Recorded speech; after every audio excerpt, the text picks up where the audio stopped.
प्यारे विद्यार्थियों, स्वागत है आप सभी का यस के एक्सेलेंस ट्यूटोरियल में। तो इसका हमने जो है इस 822 डीबी क्वेश्चन पेपर का जो है गणित का ये कक्षा 10 का है। इसका सॉल्यूशन हम बहुविकल्पीय का बता चुके हैं।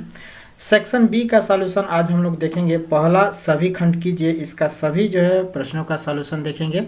चूँकि दोस्तों इसका खंड वाइज ही हम वीडियो बना पाएंगे, क्योंकि हमारे फ़ोन मेमोरी में इतना जगह नहीं है कि इसका सारा सॉल्यूशन एक बार दे पाएँ आप लोगों को। तो इसका जो है खंड वाइज, जैसे कि पहला है सभी खंड कीजिए, तो इसको आज इसमें इस वीडियो में देख लीजिए। इसके बाद से नेक्स्ट वीडियो में इसका दूसरा पार्ट आएगा।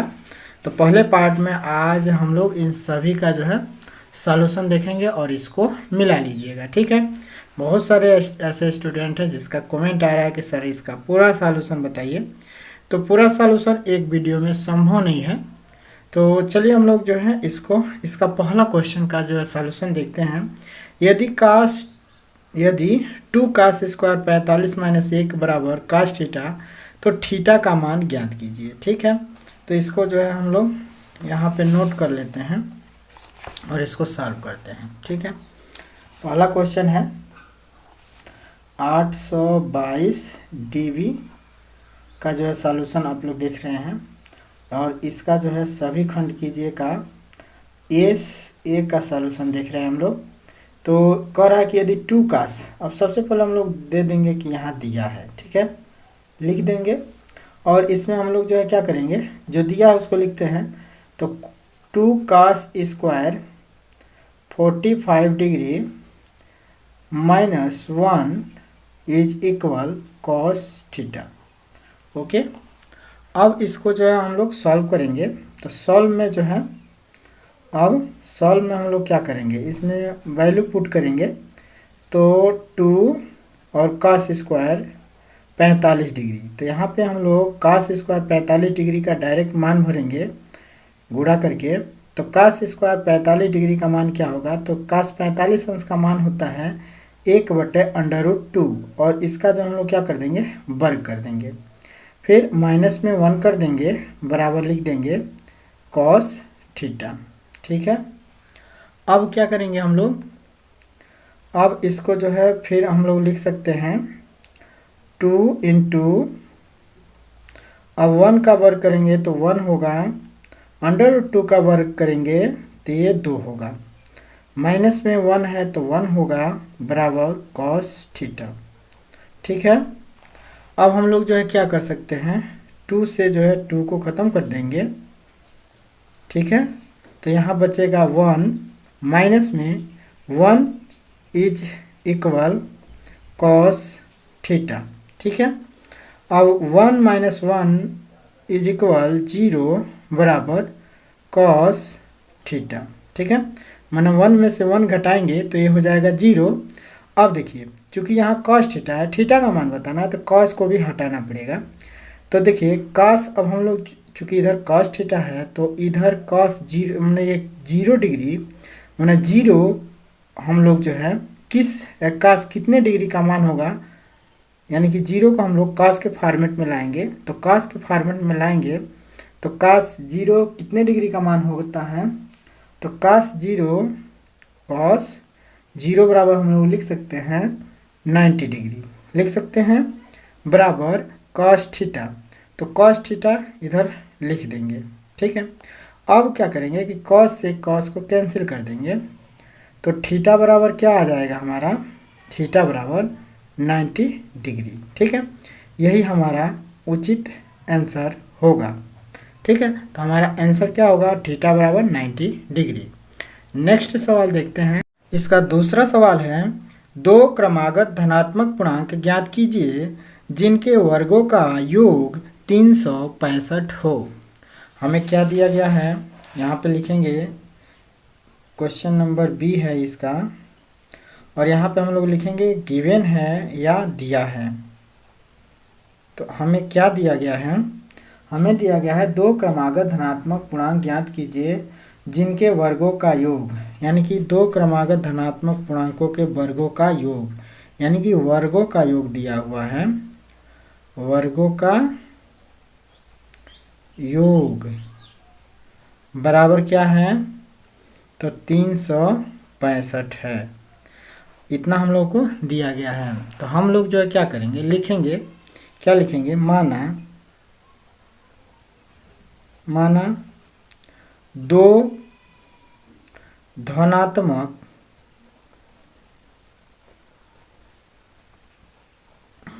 पूर्णांक, दो धनात्मक पूर्णांक क्या हैं, तो एक x है और x प्लस 1 है। ठीक है, दो धनात्मक पूर्णांक, एक x है, दूसरा x धन 1 है। ठीक है, इस प्रकार है। ठीक है, इस प्रकार है, इतना मान लेंगे। इसके बाद से क्या करेंगे, यहाँ पे लिखेंगे हम लोग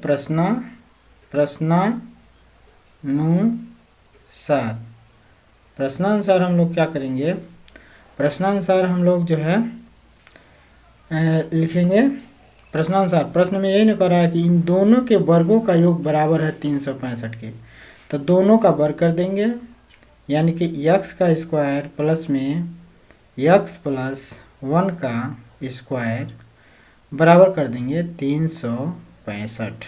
ओके, अब क्या करेंगे, अब x स्क्वायर को तो x स्क्वायर रहने देंगे, प्लस में x प्लस 1 का होल ऑफ स्क्वायर क्या होता है, तो x का स्क्वायर प्लस में 1 का स्क्वायर प्लस में जो है क्या होगा, तो 2 इंटू x इंटू 1। याद कीजिए, a प्लस बी के होल स्क्वायर पर इसको कर देंगे। अब इसको लिख देंगे 365। ओके, अब यहाँ पे हम लोग क्या कर सकते हैं, x स्क्वायर है तो जोड़ देंगे, तो हो जाएगा 2x का स्क्वायर। ओके, और प्लस में जो है क्या करेंगे, 1 का वर्ग है तो 1 के वर्ग करेंगे तो 1 ही होगा, प्लस में 2 इंटू एक्स इंटू 1 गुणा करेंगे तो 2x होगा, इज इक्वल 365 लिख देंगे। इसके बाद से क्या करेंगे, अब हम लोग जो है इसको द्विघात समीकरण के रूप में लिख देंगे। ये दिया हुआ है, इसको सटीक रूप में लिख देंगे, तो 2x का स्क्वायर, उसके बाद से 2x, इसके बाद से लिखेंगे 1, इसको इधर लाएंगे तो ये हो जाएगा माइनस में 365 बराबर इधर हो जाएगा 0। ठीक है, अब इसको हम लोग क्या लिख सकते हैं, 2x का स्क्वायर प्लस में 2x माइनस में, क्योंकि इसमें से इसको घटा देंगे तो 364 क्या हो जाएगा, 364 इज इक्वल कितना हो जाएगा, 0। ओके, अब फिर हम लोग इसको क्या कर सकते हैं, अब देखिए इसमें 2 2 2 मतलब चाहे तो इसको 2 से विभाजित कर दीजिए और सरल कर दीजिए, तो इसको और सरल करेंगे तो 2 से इसमें भी भाग दीजिए, 2 से इसमें भी भाग चला जाएगा, 2 से इसमें भी भाग चला जाएगा, तो 2 से भाग देंगे तो ये बच जाएगा x का स्क्वायर प्लस में x माइनस में 2 से इसमें भाग दे दीजिए, तो 2 का नम 2 एक आएगा, 2 8 16, 2 दूना 4 बराबर क्या लिख देंगे, 0। भाई 364 में हम लोग 2 से भाग दे रहे हैं, तो 2 से भाग देंगे तो 2 का नम 2 होगा, 3 में से 2 घटाएंगे 1 बचेगा, 6 उतारेंगे 16 हो जाएगा, 2 8 16 हो जाएगा, और 2 दूना 4 हो जाएगा, कट जाएगा 182 बेर में। ठीक है, अब यहाँ पे ध्यान दीजिए, अब इसको हम लोग क्या करेंगे, तो मध्य पद बांट के इसका गुणनखंड करेंगे, तो इसका मध्य पद बांटेंगे, कैसे बांटेंगे, तो 100 देखिए 182 में मैंने सी का जो है ये वाला हिस्सा सी होता है, सी का इसमें गुणा करते हैं, तो यहाँ पे मान लीजिए 1 है, कुछ नहीं दिया है, इसका मतलब 1 है। ठीक है, तो 1 में इसका गुणा करते हैं और इसका 2 जोड़ा ऐसे बनाएंगे कि गुणा करें तो 182 आ जाए उन जोड़ों का, और घटाएं तो जो है क्या आ जाए, x आ जाए। ठीक है, मैंने x आ जाए, यानी कि 1 आ जाए तो x आ जाए। तो देखिए 182 का आप लोग गुणनखंड कर दीजिए, अभाज्य गुणनखंड। अब 2 से काटिए, 2 9 18, 2 अकनम 2, और फिर ये 7 से कट जाएगा, 13 सत्तर 91, और फिर ये 13 से ही कटेगा तो 1 हो जाएगा। ठीक है, अब हम लोग जो है 2 क्या आया, 2 गुणे 7 गुणे 13 आया। ठीक है, अब इन्हीं अंकों में 2 जोड़ा ढूंढेंगे जिसका गुणा करें तो आराम से जो है 182 हो जाएगा, और जोड़े या घटाए तो जो है क्या आ जाएगा, 1 आ जाए यानी कि यक्स आ जाएगा। ठीक है, तो देखिए 7 दूना 14 हो जाएगा, और 13 हिले है यानी कि 13 गुणे 14 करेंगे तो 182 हो जाएगा, और 14 में से 13 घटा देंगे तो आराम से 1 बचेगा, 1 बचने का मतलब यक्स बच जाएगा। जैसे इसको 14 यक्स ले लिया जाए और इसको 13 यक्स ले लिया जाए तो 14 यक्स में से 13 यक्स घटा देंगे तो आराम से यक्स बच जाएगा। ठीक है, यानी कि ये 2 भाग में बट गया। तो इसको अब हम लोग लिख देंगे बांट के, प्लस में 14 यक्स माइनस में 13 यक्स, माने यक्स बराबर हम लोग अब इतना लिख दिए, और माइनस में हो जाएगा 182, बराबर लिख देंगे 0। इसके बाद से क्या करेंगे, अब हम लोग कॉमन निकालेंगे। तो कॉमन देखिए इन 2 पदों में कॉमन क्या निकल सकता है, तो यक्स निकल सकता है। तो यहाँ पर बचेगा यक्स प्लस में 14 बचेगा, और माइनस अगर इसमें 13 कॉमन ले लें तो हमें क्या बचेगा, यक्स, और देखिए यहाँ -13 कॉमन है और यहाँ भी माइनस है और ब्रैकेट में लिख रहे हैं तो ये प्लस में लिखेंगे, तो प्लस में, और यहाँ हो जाएगा 14, यहाँ पे क्या हो जाएगा 14 इज इक्वल क्या लिख देंगे 0। ओके, अब जो है हम लोग क्या करते हैं, यक्स -13 को एक साथ ले लेना है। ठीक है, और यक्स प्लस 14 है, यक्स प्लस 14 है तो इसमें से एगो यक्स प्लस 14 वाला जोड़ा में से एगो ले लेना है, हम बराबर 0 कर देते हैं। ठीक है, अब क्या करेंगे, इन दोनों का गुणनफल 0 के बराबर है, इसका मतलब ये निकलता है कि या तो ये 0 के बराबर होगा या तो ये 0 के बराबर होगा। तो हम लोग लिख देंगे यक्स -13 बराबर 0 या यक्स प्लस 14 बराबर 0।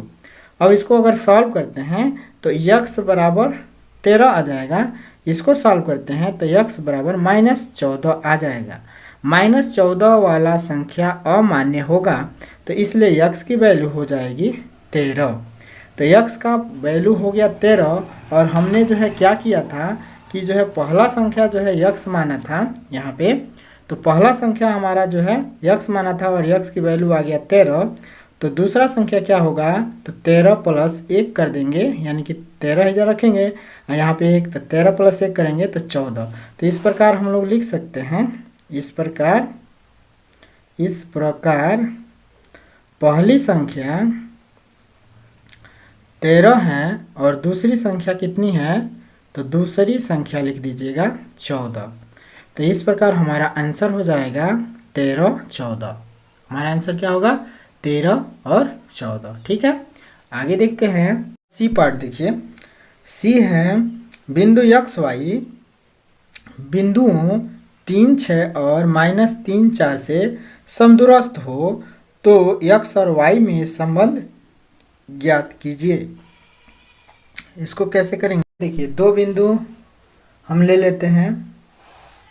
देखिए इसके कहने का मतलब ये है कि 2 बिंदु क्या है, जैसे कि एक बिंदु ए है और एक बिंदु बी है, और इसी के बीच में जो है बिंदु बीचों बीच में है, ये समझ लीजिए बीचों बीच में है, इन्हीं के कहीं अंदर बीच में है। ठीक है, ये बिंदु जो है क्या है, पी है, जिसका निर्देशांक एक्स और वाई दिया हुआ है, और ये कह रहा है कि ये पी बिंदु है, इससे भी बराबर दूरी पर है और इससे भी जो है बराबर दूरी पर है। ठीक है, ये दोनों दूरी क्या है, बराबर है। ठीक है, और इसका निर्देशांक पहले दिया हुआ है 3, 6, तो हम लोग इसको 3, 6 मान लेंगे, और इसको जो है क्या दिया गया है, ये दिया गया है हमको कितना, तो -3 और 4 दिया है। ठीक है, तो यहाँ पे अब हम लोग जो है क्या करेंगे, चूँकि AP बराबर है PB के, चूँकि AP जो है बराबर है PB के। ठीक है, तो हम इन दोनों के बीच की दोनों की दूरी निकालेंगे और तुलना कर देंगे तो x और y का मान निकल जाएगा। यानी कि AP की दूरी निकालें तो अंडर रूट में जो है हमारा सूत्र क्या होता है, x1 माइनस x2 का इसका स्क्वायर, अब प्लस में y1 माइनस y2 और इसका स्क्वायर होता है, ठीक है। और इधर भी जो है क्या होगा, तो अंडर रूट में वही सूत्र लगाएंगे x1 माइनस x2 का होल ऑफ स्क्वायर और प्लस में अब फिर वही सूत्र लिखेंगे y1 माइनस y2 और इसका होल ऑफ स्क्वायर, ठीक है। अब देखिए इसको हम लोग जो है क्या करेंगे, अब इसमें मान भर देंगे। देखिए अगर इसको जो पहला बिंदु, इसको दूसरा बिंदु, देखिए या तो इसको जो है कॉमन ले लीजिए, ये आपका पहला बिंदु हो जाएगा, यानी कि x1, इसको हम लोग जो है क्या मानेंगे x1, इसको y1 मान लेंगे, ठीक। और फिर इधर जो है जैसे कि हम लोग AP की दूरी निकाल रहे हैं तो इसको x2 और इसको y2 ले लेंगे, ठीक है। तो देखिए अब इसमें x1 का मान जो है क्या भरेंगे, देखिए अब रूट से जो रूट कैंसिल कर दीजिए, ठीक है। अब इसमें डायरेक्ट मान भरते हैं तो x1 का मान कितना हो जाएगा, x1 का मान x माइनस x2, तो x2 का मान यहाँ पे 3 भर देना है, ठीक है, इसका वर्ग कर लेना है। प्लस में y1 माइनस y2, y1 का मान देखिए कितना है, तो y1 का मान y है, माइनस में y2 का मान है 6, तो यहाँ पे 6 ले लेना है और इसका वर्ग कर देंगे, बराबर क्या है। अब फिर इधर हम लोग को देखना है x1 x2 का मान। देखिए अब भाई ऑलरेडी x1 y1 मान लिए हैं, तो अब इसको भी हम लोग x2 और y2 मान सकते हैं, क्योंकि इधर पहला बिंदु होता है दूसरा हो जाएगा, इधर जो है दूसरा बिंदु है, माने इधर से देखा जाए तो ये पहला बिंदु होता है दूसरा, ऐसे मान सकते हैं, ठीक है। अब इसमें हम लोग जो है x1 का मान भरेंगे, तो x1 का मान वही x ले लेना है और माइनस में x2, तो x2 का मान माइनस में 3 है, तो इसको प्लस में 3 लेंगे, ठीक है, और इसका वर्ग कर देंगे प्लस में। अब यहाँ पे जो है क्या है y1 माइनस y2, तो y1 का मान क्या है, तो y है, माइनस में y2, तो y2 का मान कितना है 4 है, तो 4 ले लेना है, इसका वर्ग कर देना है, ओके। अब इसको जो हम लोग लिख सकते हैं, क्या लिख सकते हैं, तो x माइनस 3 का होल ऑफ स्क्वायर है, तो यानी कि a माइनस बी का होल स्क्वायर करेंगे, तो a का स्क्वायर धन में b का स्क्वायर माइनस में 2ab होता है, तो इसको हम लोग लिखेंगे x का स्क्वायर माइनस में नहीं प्लस में लिखेंगे, प्लस में 3 का स्क्वायर और माइनस में 2 इंटू 3 इंटू x लिख देंगे। तो अब फिर प्लस करके, यहाँ पे प्लस है तो प्लस, फिर इसको वर्क करेंगे, तो y का स्क्वायर प्लस में 6 का स्क्वायर माइनस में 2 इंटू 6 इंटू वाई होता है। और फिर इधर क्या करेंगे, फिर इधर भी वही करेंगे, x का स्क्वायर लेंगे, ठीक, प्लस में जो है 3 का स्क्वायर लेंगे, प्लस है तो प्लस में 2 इंटू 3 इंटू x ले लेंगे, ठीक है, ये भी जो है हो गया। अब फिर यहाँ प्लस है तो प्लस, फिर y का स्क्वायर कर देंगे, फिर प्लस में 4 का वर्ग कर देंगे और माइनस में 2 इंटू 4 इंटू वाई कर देंगे, कर दिया।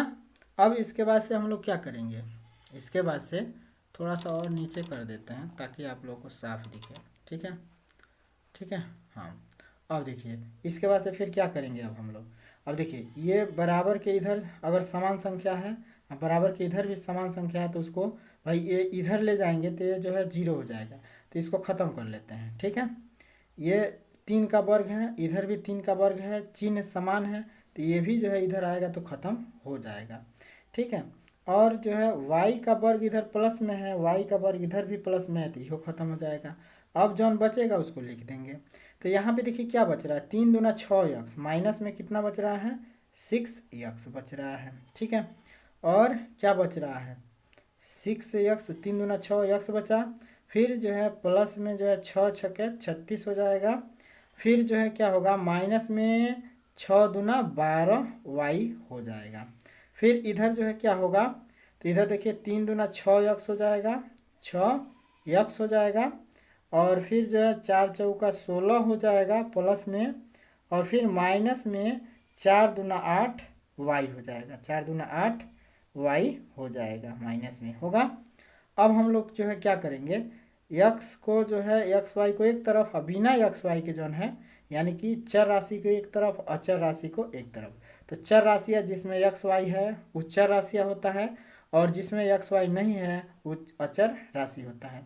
तो चर राशि को एक तरफ अचर राशि को एक तरफ करेंगे, तो ये माइनस में 6x है, फिर माइनस में जो है ये 6x हो जाएगा, मैंने x के पास x को रख रहे हैं, तो -6x को इधर लाएंगे तो माइनस में होगा।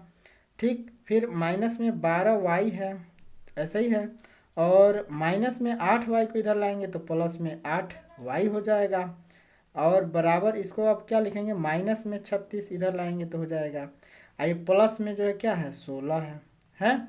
अब इसको जो हम लोग क्या लिख सकते हैं, तो माइनस माइनस जोड़ देंगे तो माइनस में 12x हो जाएगा।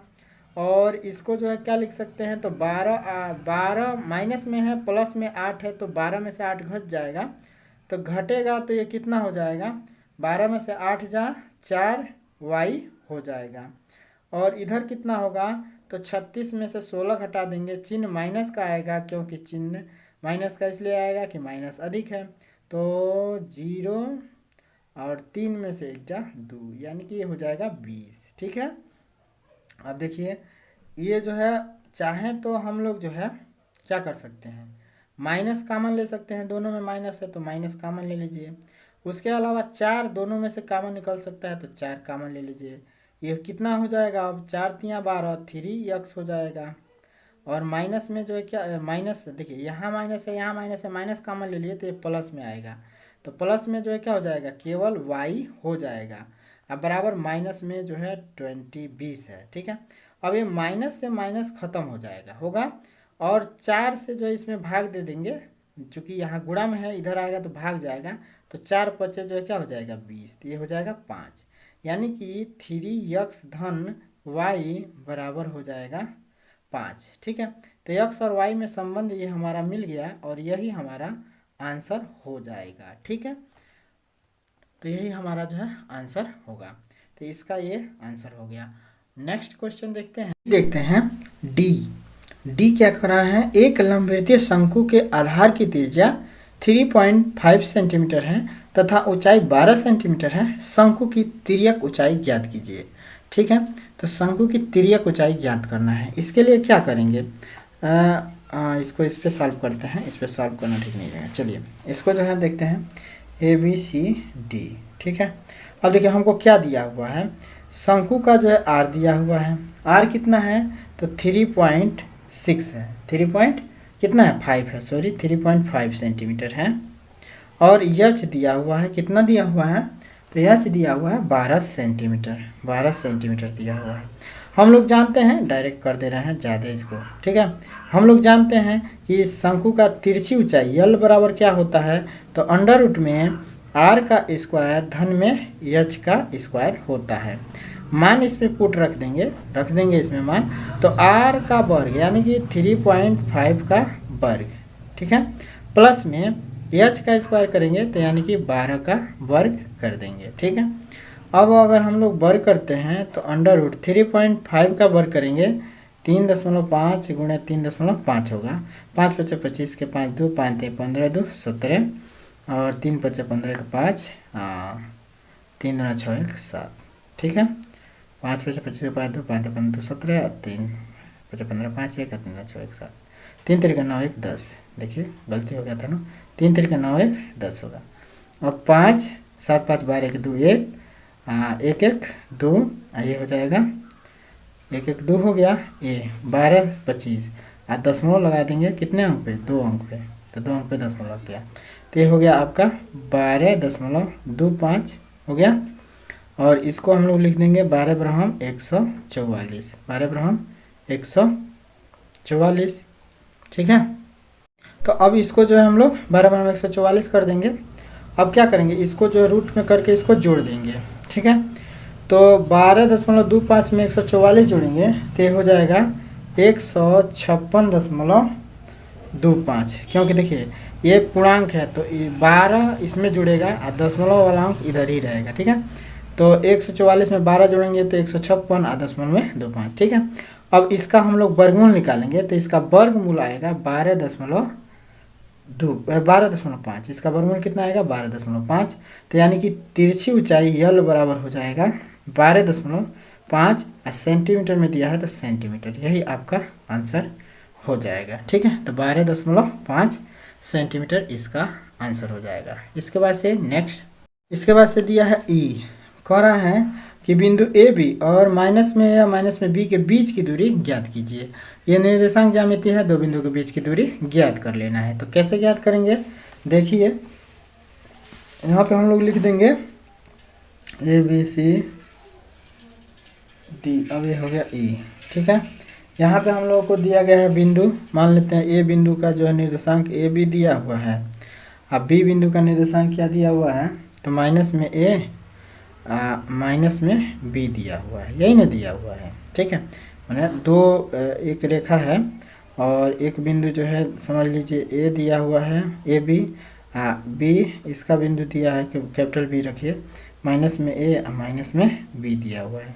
इन दोनों के बीच की दूरी निकालना है, तो दो बिंदुओं के बीच की दूरी यानी कि ए बी बराबर क्या होगा, तो अंडर रूट में वही सूत्र x1 माइनस x2 का होल ऑफ स्क्वायर धन में y1 माइनस y2 का होल ऑफ स्क्वायर होता है।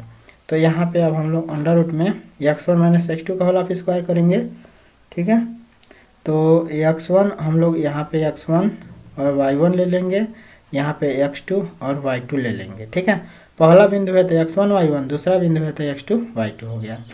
अब x1 माइनस x2, तो x1 माइनस x2 यानी कि a माइनस है, देखिए यहाँ भी माइनस है तो प्लस में a ले लेंगे, इसका वर्ग कर देना है, धन में y1 माइनस y2, तो y1 का मान b है, माइनस है, देखिए तो माइनस है तो धन में लेंगे b, इसका वर्ग कर देना है, ठीक है। तो इसको अब हम लोग लिखेंगे a जोड़ेंगे तो 2a का वर्ग हो जाएगा, और धन में b जोड़ेंगे तो 2b का वर्ग हो जाएगा, ये रूट में ही रहेगा, यहाँ पे कर लेते हैं अब इसको। तो अब देखिए अंडर रूट में क्या हो जाएगा, बराबर रहेगा, अंडर रूट में 2 का वर्ग करेंगे तो ये 4 हो जाएगा, a का वर्ग करेंगे तो a स्क्वायर हो जाएगा, धन में यहाँ पे देखिए 2 का वर्ग करेंगे तो 4 हो जाएगा, b का वर्ग करेंगे तो b स्क्वायर हो जाएगा, ठीक। अब जो हम लोग चाहें तो इसमें 4 कॉमन लेंगे तो अंडर रूट में क्या हो जाएगा 4, a का स्क्वायर धन में v का स्क्वायर हो जाएगा। अब हम लोग जो इसको क्या कर सकते हैं, अब इसको 4 का मैंने गुणा के साथ है तो 4 का वर्गमूल निकाल देंगे तो ये हो जाएगा 2, अंडर रूट में a का स्क्वायर धन में b का स्क्वायर हो जाएगा, ठीक है। बस यही होगा, ठीक है। प्लस में है, वर्ग है तो ये नहीं हटेगा, तो 2 अंडर रूट में a का स्क्वायर धन b का स्क्वायर, यही आपका आंसर हो जाएगा। दो बिंदुओं के बीच की दूरी यही होगा, ठीक है। अब इसको देखिए, कह रहा है निम्न सारणी से माध्य ज्ञात कीजिए, वर्ग अंतराल दिया हुआ है, बारंबारता दिया हुआ है, ठीक है। तो इस सारणी को हम लोग को समांतर माध्य ज्ञात करना है, तो इस सारणी को हम लोग जो है क्या करेंगे, ऐसे लिख लेंगे। कैसे, तो देखिए कैसे लिख लेंगे इसको, जो है पहले हम लोग वर्ग अंतराल लिख लेते हैं, यहाँ पे वर्ग अंतराल समझ लीजिए, ठीक है। और वर्ग अंतराल में 0 से 10 दिया है, फिर 10 से 20 दिया है, और फिर 20 से 30 दिया है, और फिर 30 से 40 दिया है, और 40 से 50 दिया हुआ है, ठीक है। और बारंबारता यानी कि यफ दिया हुआ है, यफ दिया हुआ है इसका 3, इसका 10, इसका 11, और इसका जो है क्या है 9, और इसका क्या है 7। अब हम लोग को यहाँ पे क्या निकालना रहेगा, तो मध्यमान यानी कि यक्स आई, ये यफ आई है, यहाँ पे यक्स आई निकालना रहेगा। यक्स आई कैसे निकालते हैं, तो 10 और 0 जोड़ेंगे तो कितना होगा 10, और इसका आधा कर देंगे तो 10 का आधा कितना हो जाएगा 5, ठीक है। 20 और 10, 20 10 30, 30 का आधा 15, 30 20 50, 50 का आधा 25, 40 और 30 70, 70 का आधा 35, फिर 40 50 90, 90 का आधा 45, ठीक है। ये मध्यमान हो गया। अब हम लोग क्या करते हैं, अब क्या करते हैं, तो यक्स आई का यफ आई में गुणा करा देते हैं, ठीक है।